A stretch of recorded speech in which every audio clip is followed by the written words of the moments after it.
US Special Operations Forces previously mounted an unsuccessful mission inside Syria to rescue American journalist James Foley. The operation sought to rescue several Americans held by Islamic extremists, including the journalist who was beheaded this week, senior officials have said. Several dozen Special Operations Forces took part in the helicopter-borne operation. The forces came under small arms fire, and several fighters of the Islamic State were killed in the exchange of fire, which took place this summer. But the US forces didn't find any of the Americans in the facility and pulled out of the area. President Barack Obama ordered the secret operation, the first of its kind by the US inside Syrian territory since the start of the civil war.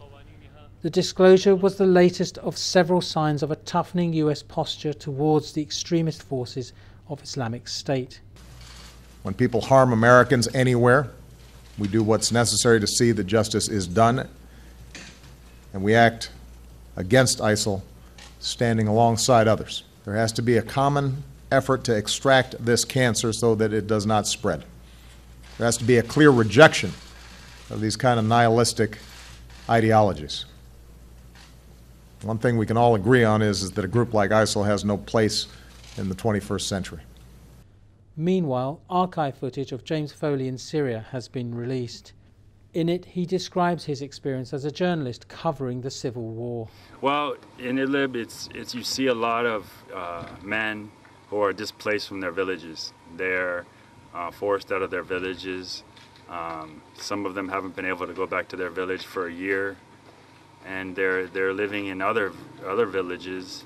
They cannot go back and see their families. There's nothing they can do if the army comes to their homes. You know, if one of their family members is arrested. Literally, their village might be only 4 or 5 kilometers away, but they would have to sneak into their village just to see their families.